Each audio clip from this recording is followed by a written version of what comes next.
بسم اللہ الرحمن الرحیم اتقوا.com کی جانب سے منتخب مضمون اولاد کی پرورش اس طرح کیجیے. الحمدللہ وکفا وسلام علی عبادہ الذین اصطفى اما بعد. اعوذ باللہ من الشیطان الرجیم. بسم اللہ الرحمن الرحیم. یا ایہا الذین آمنوا قوا انفسکم واہلیکم نارا. صدق اللہ العظیم. معزز سامعین کرام، اولاد کو خدا کا انعام سمجھیے، ان کی پیدائش پر خوشی منائیے، ایک دوسرے کو مبارکباد دیجیے، خیر و برکت کی دعاؤں کے ساتھ استقبال کیجیے اور خدا کا شکر ادا کیجیے کہ اس نے آپ کو اپنے ایک بندے کی پرورش کی توفیق بخشی اور یہ موقع فراہم فرمایا کہ آپ اپنے پیچھے اپنے دین و دنیا کا جانشین چھوڑ جائیں. اولاد نہ ہو تو خدا سے صالح اولاد کے لیے دعا کیجیے، جس طرح خدا کے برگزیدہ پیغمبر حضرت زکریا علیہ السلام نے نیک اولاد کے لیے دعا فرمائی، ربی حب لی من لدنک ذریۃ طیبہ انک سمیع الدعاء. اے میرے رب، تو اپنے پاس سے مجھے پاک باز اولاد عطا فرما، بے شک تو دعا کا سننے والا ہے. اولاد کی پیدائش پر کبھی دل تنگ نہ ہو. معاشی تنگی یا صحت کی خرابی یا کسی اور وجہ سے اولاد کی پیدائش پر کڑنے یا اس کو اپنے حق میں ایک مصیبت سمجھنے سے سختی کے ساتھ پرہیز کیجیے. اولاد کو کبھی ضائع نہ کیجیے. پیدا ہونے سے پہلے یا پیدا ہونے کے بعد اولاد کو ضائع کرنا بدترین سنگ دلی، بھیانک ظلم، انتہائی بزدلی اور دونوں جہاں کی تباہی ہے. اللہ تعالیٰ کا ارشاد ہے، قد خسر الذین قتلوا اولادہم سفہا بغیر علم. وہ لوگ انتہائی گھاٹے میں ہیں جنہوں نے اپنی اولاد کو ناسمجھی میں اپنی حماقت سے موت کے گھاٹ اتار دیا. اور خدا نے اس بات کی صاف صاف ممانعت فرمائی ہے کہ اپنی اولاد کو قتل نہ کرو. وَلَا تَقْتُلُوا أَوْلَادَكُمْ خَشْيَةَ إِمْلَاقٍ نَحْنُ نَرْزُقُهُمْ وَإِيَّاكُمْ إِنَّ قَتْلَهُمْ كَانَ خِطْئًا كَبِيرًا. اور اپنی اولاد کو فقر و فاقے کے خوف سے قتل نہ کرو، ہم ان کو بھی رزق دیں گے اور ہم ہی تمہیں بھی رزق دے رہے ہیں. حقیقت یہ ہے کہ اولاد کا قتل کرنا بہت بڑا گناہ ہے. ایک بار ایک صحابی نے دریافت کیا، یا رسول اللہ صلی اللہ علیہ وسلم، سب سے بڑا گناہ کیا ہے؟ فرمایا شرک. پوچھا اس کے بعد، فرمایا تم اپنی اولاد کو اس ڈر سے مار ڈالو کہ وہ تمہارے ساتھ کھائے گی. ولادت والی عورت کے پاس آیت الکرسی اور سورہ اعراف کی یہ آیت، ان ربکم اللہ الذی خلق السماوات والارض فی 6 ایام ثم استوى علی العرش یغشی اللیل النہار یطلبه حثیثا والشمس والقمر والنجوم مسخرات بأمره الا له الخلق والامر تبارک اللہ رب العالمین ادعوا ربکم تضرعا وخفیا انه لا يحب المعتدین. اور سورہ فلق اور سورہ ناس پڑھ کر دم کیجیے. ولادت کے بعد نہلا دھلا کر دائیں کان میں اذان اور بائیں کان میں اقامت کہیے.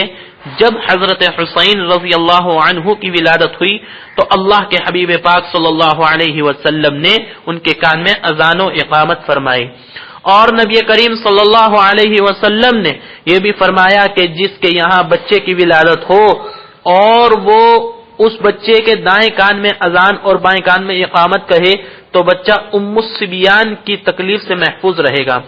پیدا ہوتے ہوئے بچے کے کان میں خدا اور رسول کا نام پہنچانے میں بڑی حکمت ہے. علامہ ابن قیم اپنی کتاب تحفۃ الودود میں فرماتے ہیں، اس کا مطلب یہ ہے کہ انسان کے کان میں سب سے پہلے اللہ تعالیٰ کی عظمت اور کبریائی کی آواز پہنچے، اور جس شہادت کو وہ شعوری طور پر ادا کرنے کے بعد داخل اسلام ہوگا اس کی تلقین پیدائش کے دن ہی سے کی جائے. اذان اور اقامت کا دوسرا فائدہ یہ بھی ہے کہ شیطان جو گھات میں بیٹھا ہوتا ہے اور چاہتا ہے کہ پیدا ہوتے ہی انسان کو آزمائش میں مبتلا کر دے، اذان سنتے ہی بھاگ جاتا ہے اور شیطان کی دعوت سے پہلے بچے کو اسلام اور عبادت الہی کی دعوت دے دی جاتی ہے. اذان و اقامت کے بعد کسی نیک مرد یا عورت سے کھجور چبوا کر بچے کے تالو میں لگوائیے اور بچے کے لیے خیر و برکت کی دعا کروائیے. حضرت اسماء رضی اللہ عنہا فرماتی ہیں، عبداللہ بن زبیر رضی اللہ عنہ جب پیدا ہوئے تو میں نے ان کو نبی کریم صلی اللہ علیہ وسلم کی گود میں دیا. آپ علیہ الصلوۃ والسلام نے خورما منگوایا اور چبا کر لعاب مبارک حضرت عبداللہ ابن زبیر رضی اللہ عنہ کے منہ میں لگا دیا اور خورما ان کے تالو میں ملا اور خیر و برکت کی دعا فرمائی، اور خورما ان کے تالو میں ملا اور خیر و برکت کی دعا فرمائی۔ حضرت عائشہ رضی اللہ عنہا کا بیان ہے کہ نبی کریم صلی اللہ علیہ وسلم کے یہاں بچے لائے جاتے تھے، آپ علیہ الصلوۃ والسلام تحنیک فرماتے اور ان کے حق میں خیر و برکت کی دعا کرتے۔ تحنیک کہتے ہیں کھجور وغیرہ کو چبا کر خوب نرم کر کے بچے کے تالو میں لگانے کو۔ حضرت امام احمد بن حنبل رحمت اللہ علیہ کے یہاں بچے کی ولادت ہوئی تو آپ نے اس کی تحنیک کے لیے مکے کی کھجور منگوائی جو آپ کے گھر میں موجود تھی، اور ایک نیک بی بی ام علی رحمت اللہ علیہما سے تحنیک کے لیے درخواست کی۔ بچے کے لیے اچھا نام تجویز کیجئے جو یا تو پیغمبروں کے نام پر ہو یا خدا کے نام سے پہلے عبد لگا کر ترغیب دیا گیا ہو، جیسے عبداللہ، عبد الرحمن، عبد المالک وغیرہ وغیرہ۔ نبی کریم صلی اللہ علیہ وسلم کا ارشاد ہے قیامت کے روز تمہیں اپنے اپنے ناموں سے پکارا جائے گا، اس لیے بہتر نام رکھو۔ اور نبی کریم صلی اللہ علیہ وسلم کا یہ بھی ارشاد ہے کہ خدا کو تمہارے ناموں میں سے عبداللہ اور عبد الرحمن سب سے زیادہ پسند ہے، اور آپ علیہ الصلوۃ والسلام نے یہ بھی فرمایا کہ انبیاء کے ناموں پر نام رکھو۔ آپ صلی اللہ علیہ وسلم نے فرمایا میرے نام پر نام رکھو، میری کنیت پر مت رکھو۔ اگر کبھی لا علمی میں غلط نام رکھ دیا ہو تو اس کو بدل کر اچھا نام رکھ دیجئے۔ نبی کریم صلی اللہ علیہ وسلم غلط نام کو بدل دیا کرتے تھے۔ حضرت عمر رضی اللہ عنہ کی ایک صاحبزادی کا نام عاصیہ تھا، آپ علیہ الصلوۃ والسلام نے بدل کر جمیلہ رکھ دیا۔ حضرت زینب ابو سلمہ رضی اللہ عنہ کی بیٹی ہے، ان کا نام برہ تھا، برہ کے معنی پاک باز ہیں۔ نبی کریم صلی اللہ علیہ وسلم نے یہ سنا تو فرمایا کہ خود ہی اپنی پاک بازی کا دم بھرتی ہو۔ لوگوں نے کہا پھر کیا نام رکھیں؟ آپ علیہ الصلوۃ والسلام نے فرمایا زینب نام رکھو۔ 7ویں دن عقیقہ کیجئے، لڑکے کی طرف سے 2 بکرے اور لڑکی کی طرف سے 1 بکرا کیجئے، لیکن لڑکے کی طرف سے 2 بکرے کرنا ضروری نہیں ہے، اگر ایک بکرا بھی کر سکتے ہیں، اور بچے کے بال منڈوا کر اس کے برابر سونا یا چاندی خیرات کیجئے۔ نبی کریم صلی اللہ علیہ وسلم کا ارشاد ہے 7ویں روز بچے کا نام تجویز کیا جائے اور اس کے بال اتروا کر اس کی طرف سے عقیقہ کیا جائے۔ 7ویں دن ختنہ بھی کرا دیجئے، لیکن کسی وجہ سے نہ کرائیں تو 7 سال کی عمر کے اندر ضرور کرائیں۔ ختنہ اسلامی شعار ہے۔ جب بچہ بولنے لگے تو سب سے پہلے اس کو کلمہ لا الہ الا اللہ سکھائیے۔ نبی کریم صلی اللہ علیہ وسلم کا ارشاد ہے جب تمہاری اولاد بولنے لگے تو اس کو لا الہ الا اللہ سکھا دو، اور جب دودھ کے دانت گر جائے تو نماز کا حکم دو۔ اور حدیث میں یہ بھی ہے کہ اللہ کے حبیب پاک صلی اللہ علیہ وسلم کے خاندان میں جب کسی بچے کی زبان کھل جاتی تو آپ علیہ الصلوۃ والسلام اس کو سورہ فرقان کی 2 آیت سکھاتے جس میں توحید کی پوری تعلیم کو بڑی خوبی کے ساتھ سمیٹ دیا گیا ہے۔ الذی لہ ملک السماوات والارض ولم یتخذ ولدا ولم یکن لہ شریک فی الملک وخلق کل شیء فقدرہ تقدیرا۔ وہ خدا جو آسمانوں اور زمین کی بادشاہی کا مالک ہے، جس نے کسی کو بیٹا نہیں بنایا ہے، جس کے ساتھ بادشاہی میں کوئی شریک نہیں ہے، جس نے ہر چیز کی تخلیق کی اور پھر اس کی مناسب تقدیر مقرر فرمائی۔ بچے کو اپنا دودھ بھی پلائیے، ماں پر بچے کا یہ حق ہے۔ قرآن نے اولاد کو ماں کا یہی احسان یاد دلا کر ماں کے ساتھ غیر معمولی حسن سلوک کی تاکید کی ہے۔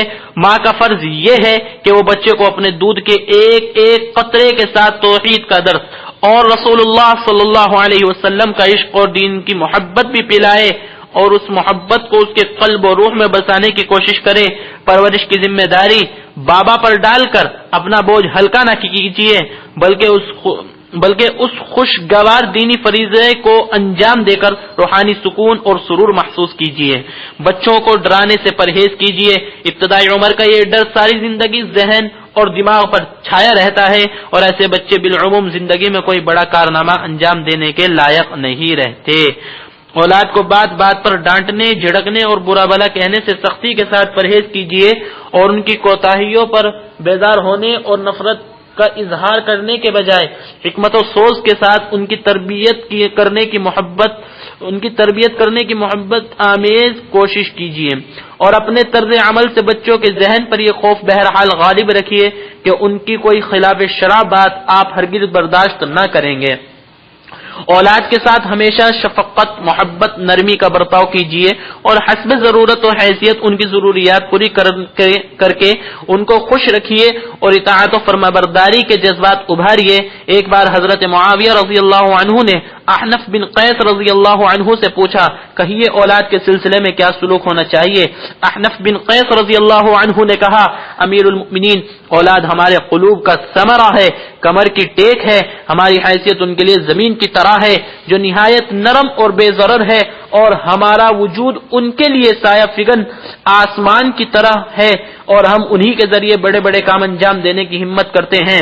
بس اگر وہ آپ سے کچھ مطالبہ کریں تو ان کو خوب دیجیے، اور کبھی گرفتہ دل ہو تو ان کے دلوں کا غم دور کیجیے، نتیجے میں وہ آپ سے محبت کریں گے، آپ کی پدرانہ کوششوں کو پسند کریں گے، اور کبھی ان پر ناقابل برداشت بوجھ نہ بنیے کہ وہ آپ کی زندگی سے اکتا جائیں اور آپ کی موت سے خواہاں ہو، آپ کی موت کو چاہتے ہو، آپ کے قریب آنے سے نفرت کریں۔ حضرت معاویہ رضی اللہ عنہ نے یہ حکیمانہ باتیں سن کر بہت متاثر ہوئے اور فرمایا، احنف، خدا کی قسم، جس وقت آپ میرے پاس آ کر بیٹھے میں یزید کے خلاف غصے میں بھرا بیٹھا تھا۔ پھر جب حضرت احنف تشریف لے گئے تو حضرت معاویہ رضی اللہ عنہ کا غصہ ٹھنڈا ہو گیا اور یزید سے راضی ہو گئے، اور اسی وقت یزید کو 200 درہم اور 200 جوڑے بھجوائے۔ یزید کے پاس جب یہ تحفے پہنچے تو یزید نے یہ تحفے 2 برابر حصوں میں تقسیم کر کے 100 درہم اور 100 جوڑے حضرت احنف بن قیس رضی اللہ عنہ کی خدمت میں بھجوا دیے۔ چھوٹے بچوں پر شفقت کا ہاتھ پھیریے، بچوں کو گود میں لیجئے، پیار کیجئے اور ان کے ساتھ خوش طبیعت کا سلوک کیجئے، ہر وقت بد اخلاق نہ بنے رہیے۔ اس طرز عمل سے بچوں کے دل میں والدین کی والہانہ جذبہ محبت بھی پیدا نہیں ہوتا اور ان کے اندر خود اعتمادی بھی پیدا نہیں ہوتی اور ان کی فطری نشو و نما پر بھی خوشگوار اثر نہیں پڑتا۔ ایک مرتبہ اقرع بن حابس رضی اللہ عنہ اللہ کے حبیب پاک صلی اللہ علیہ وسلم کے پاس آئے۔ اللہ کے حبیب پاک صلی اللہ علیہ وسلم اس وقت حضرت حسن رضی اللہ عنہ کو پیار کر رہے تھے۔ اقرع رضی اللہ عنہ کو دیکھ کر تعجب ہوا اور بولے، یا رسول اللہ، آپ بھی بچوں کو پیار کرتے ہیں؟ میرے تو 10 بچے ہیں لیکن میں نے تو کبھی کسی ایک کو بھی پیار نہیں کیا۔ تو نبی کریم صلی اللہ علیہ وسلم نے اقرع رضی اللہ عنہ کی طرف نگاہ اٹھائی اور فرمایا، اگر خدا نے تمہارے دل سے رحمت و شفقت کو نکال دیا ہے تو میں کیا کر سکتا ہوں۔ حضرت فاروق اعظم رضی اللہ عنہ کے دور میں حضرت عامر رضی اللہ عنہ کسی اہم عہدے پر تھے۔ ایک مرتبہ حضرت عمر رضی اللہ عنہ سے ملنے کے لیے ان کے گھر پہنچے، کیا دیکھتے ہیں کہ حضرت عمر رضی اللہ عنہ لیٹے ہوئے ہیں اور بچے سینے پر چڑھے ہوئے ہیں، کھیل رہے ہیں۔ حضرت عامر رضی اللہ عنہ کو یہ بات کچھ گراں گزری۔ امیر المؤمنین نے پیشانی کے اتار چڑھاؤ سے ان کی ناگواری کو بھانپ لیا اور حضرت عامر سے بولے، کہیے آپ کا اپنے بچوں کے ساتھ کیسا برتاؤ رہتا ہے؟ عامر رضی اللہ عنہ کو موقع مل گیا، بولے، امیر المؤمنین، جب میں گھر میں داخل ہوتا ہوں تو گھر والوں پر سکتہ طاری ہو جاتا ہے، سب اپنی اپنی جگہ دم ساد کر چپ ہو جاتے ہیں۔ حضرت عمر نے بڑے سوز کے ساتھ کہا، عامر، آپ امت محمدیہ صلی اللہ علیہ وسلم کے فرزند ہوتے ہوئے یہ نہیں جانتے کہ مسلمانوں کو اپنے گھر والوں کے ساتھ کس طرح نرمی اور محبت کا سلوک کرنا چاہیے۔ اولاد کو پاکیزہ تعلیم و تربیت سے آراستہ کرنے کے لیے اپنی کوشش وقف کر دیجئے اور اسراء میں بڑی سے بڑی قربانی سے بھی پرہیز نہ کیجئے، یہ آپ کی دینی ذمہ داری ہے۔ اولاد کے ساتھ عظیم احسان بھی اور اپنی ذات کے ساتھ سب سے بڑی بھلائی بھی قرآن میں ہے، یا ایھا الذین آمنوا قوا انفسکم وَأَهْلِكُمْ نَارًا، مومنوں بچاؤ اپنے آپ کو اور اپنے گھر والوں کو جہنم کی دہتی ہوئی آگ سے۔ اور جہنم کی آگ سے بچنے کا واحد راستہ یہ ہے کہ آدمی دین کے ضروری علم سے بہرہ مند ہو اور اس کی زندگی خدا اور رسول کی اطاعت و فرمانبرداری میں گزر رہی ہو۔ نبی کریم صلی اللہ علیہ وسلم کا ارشاد ہے باپ اپنی اولاد کو جو کچھ دے سکتا ہے اس میں سب سے بہتر عطیہ اولاد کی اچھی تعلیم اور تربیت ہے۔ اور آپ صلی اللہ علیہ وسلم نے یہ بھی فرمایا کہ جب انسان مر جاتا ہے تو اس کا عمل ختم ہو جاتا ہے مگر 3 قسم کے اعمال ایسے ہیں کہ ان کا اجر و ثواب مرنے کے بعد بھی ملتا رہتا ہے۔ ایک یہ کہ وہ صدقہ جاریہ کر جائے، دوسرے یہ کہ وہ ایسا علم چھوڑ جائے جس سے لوگ فائدہ اٹھائیں، تیسرے صالح اولاد جو باپ کے لیے دعا کرتی رہے۔ دراصل اولاد ہی آپ کے بعد آپ کی تہذیبی روایات، دینی تعلیمات اور پیغام توحید کو زندہ رکھنے کا ذریعہ ہے، اور مومن نیک اولاد کی آرزویں اس لیے کرتا ہے تاکہ وہ اس کے بعد اس کے پیغام کو زندہ رکھ سکے۔ بچے جب 7 سال کے ہو جائیں تو ان کو نماز سکھائیے، نماز پڑھنے کی تلقین کیجیے اور اپنے ساتھ مسجد لے جا کر شوق پیدا کیجیے، اور جب وہ 10 سال کے ہو جائیں اور نماز میں کوتاہی کریں تو انہیں مناسب سزا بھی دی جائے، اور اپنے قول و عمل سے ان پر واضح کر دیجئے کہ نماز کی کوتاہی کو آپ برداشت نہ کریں گے، بہت زیادہ نہ ماریے بلکہ مارنے میں گرمی نرمی دونوں ہونی چاہیے۔ بچے جب 10 سال کے ہو جائے تو ان کے بستر الگ کر دیجئے اور ہر ایک کو الگ الگ چارپائی پر سلائیے۔ نبی کریم صلی اللہ علیہ وسلم کا ارشاد ہے اپنی اولاد کو نماز پڑھنے کی تلقین کرو جب وہ 7 سال کے ہو جائیں، اور نماز کے لیے ان کو سزا دو جب وہ 10 سال کے ہو جائیں، اور اس عمر کو پہنچنے کے بعد ان کے بستر الگ کر دو۔ بچوں کو ہمیشہ صاف ستھرا رکھیے، ان کی طہارت، نظافت اور غسل وغیرہ کا خیال رکھیے، کپڑے بھی پاک صاف رکھیے، البتہ زیادہ بناؤ سنگار اور نمود و نمائش سے پرہیز کیجیے۔ لڑکی کے کپڑے بھی نہایت سادہ رکھیے اور زرق برق لباس پہنا کر بچوں کے مزاج خراب نہ کیجیے۔ دوسروں کے سامنے بچوں کے عیب نہ بیان کیجیے اور کسی کے سامنے ان کو شرمندہ کرنے اور ان کی عزت نفس کو ٹھیس لگانے سے بھی سختی کے ساتھ پرہیز کیجیے۔ بچوں کے سامنے کبھی بچوں کی اصلاح سے مایوسی کا اظہار نہ کیجیے بلکہ ان کی ہمت بڑھانے کے لیے ان کی معمولی اچھائیوں کو بھی بیان کیجیے اور اچھائیوں کی تعریف بھی کیجیے۔ ہمیشہ ان کا دل بڑھانے اور ان میں خود اعتمادی اور حوصلہ پیدا کرنے کی کوشش کیجیے تاکہ یہ کاروان حیات میں اونچے سے اونچے مقام حاصل کر سکیں۔ بچوں کو نبیوں کے قصے، صالحین کے قصے، صحابہ کرام کے مجاہدانہ کارنامے ضرور سناتے رہیں۔ تربیت و تہذیب، کردار سازی اور دین سے شغف کے لیے اس کو انتہائی ضروری سمجھیے اور ہزار مصروفیتوں کے باوجود اس کے لیے وقت نکالیے۔ اکثر و بیشتر ان کو قرآن پاک بھی خوش الحانی کے ساتھ پڑھ کر سنائیے اور موقع با موقع نبی کریم صلی اللہ علیہ وسلم کی پر اثر باتیں بھی بتائیے اور ابتدائی عمر ہی سے ان کے دلوں میں عشق رسول کی تڑپ پیدا کرنے کی کوشش کیجیے۔ کبھی کبھی بچوں کے ہاتھ سے غریبوں کو کچھ کھانا یا پیسے وغیرہ بھی دلوائیے تاکہ ان میں غریبوں کے ساتھ سلوک اور سخاوت و خیرات کا جذبہ پیدا ہو، اور کبھی کبھی یہ موقع بھی فراہم کیجیے کہ کھانے پینے کی چیزیں بہن بھائیوں میں خود ہی تقسیم کریں تاکہ ایک دوسرے کے حقوق کا احساس اور انصاف کی عادت پیدا ہو۔ بچوں کی بے اجازت پوری نہ کیجیے بلکہ حکمت کے ساتھ ان کی عادت چھڑانے کی کوشش کیجیے۔ کبھی کبھی مناسب سختی بھی کیجیے، بیجا لاڈ پیار سے ان کو ضدی اور خود سر نہ بنائیے۔ تلخ آواز سے بولنے اور گلا پھاڑ کر چیخنے چلانے سے خود بھی پرہیز کیجیے اور ان کو بھی تاکید کیجیے کہ درمیانی آواز میں نرمی کے ساتھ گفتگو کریں اور آپس میں بھی ایک دوسرے سے چیخنے چلانے سے سختی کے ساتھ بچیں۔ بچوں کو عادت ڈالیے کہ اپنا کام خود اپنے ہاتھ سے کریں، ہر کام میں نوکروں کا سہارا نہ لیں، اس سے بچے کاہل، سست اور اپاہج بن جاتے ہیں۔ بچوں کو جفاکش محنتی بنائیے۔ بچوں میں باہم لڑائی ہو جائے تو اپنے بچے کی بیجا حمایت نہ کیجیے۔ یہ خیال رکھیے کہ اپنے بچے کے لیے آپ کے سینے میں جو جذبات ہے وہی جذبات دوسروں کے سینے میں اور اپنے بچوں کے لیے ہے۔ آپ ہمیشہ اپنے بچے کے قصوروں پر نگاہ رکھیے اور ہر پیش آنے والے ناخوشگوار واقعے میں اپنے بچے کی کوتاہی اور غلطی کی کھوج لگا کر حکمت اور مسلسل توجہ سے اس کو دور کرنے کی پرسوز کوشش کیجیے۔ اولاد کے ساتھ ہمیشہ برابری کا سلوک کیجیے اور اس معاملے میں بے اعتدالی سے بچنے کی پوری کوشش کیجیے۔ اگر طبعاً کسی ایک بچے کی طرف زیادہ میلان ہو تو معذوری ہے، لیکن سلوک و برتاؤ اور لین دین میں ہمیشہ انصاف اور مساوات کا لحاظ رکھیے اور کبھی بھی کسی ایک کے ساتھ ایسا امتیازی سلوک نہ کیجیے جس کو دوسرے بچے محسوس کریں، اس سے دوسرے بچوں میں احساس کمتری، نفرت، مایوسی اور آخرکار بغاوت پیدا ہوگی، اور یہ برے جذبات فطری صلاحیتوں کے پروان چڑھانے میں زبردست رکاوٹ اور اخلاقی اور روحانی ترقی کے لیے سم قاتل ہے۔ ایک بار حضرت نعمان رضی اللہ عنہ کے والد حضرت بشیر اپنے بیٹے کو ساتھ لیے اللہ کے حبیب پاک صلی اللہ علیہ وسلم کی خدمت میں حاضر ہوئے اور کہا، یا رسول اللہ صلی اللہ علیہ وسلم، میرے پاس ایک غلام تھا، وہ میں نے اپنے اس لڑکے کو بخش دیا۔ نبی کریم صلی اللہ علیہ وسلم نے پوچھا، کیا تم اپنے ہر لڑکے کو تم نے ایک غلام بخشا ہے؟ حضرت بشیر بولے، نہیں۔ تو اللہ کے حبیب پاک صلی اللہ علیہ وسلم نے فرمایا کہ اس غلام کو تم واپس لے لو، اور فرمایا خدا سے ڈرو اور اپنی اولاد کے ساتھ مساوات اور برابری کا سلوک کرو۔ اب حضرت بشیر رضی اللہ عنہ گھر واپس آئے اور نعمان سے اپنا دیا ہوا غلام واپس لے لیا۔ ایک روایت میں ہے کہ آپ علیہ الصلوۃ والسلام نے فرمایا، تم پھر مجھے گناہ پر گواہ نہ بناؤ، میں ظلم کا گواہ نہ بنوں گا۔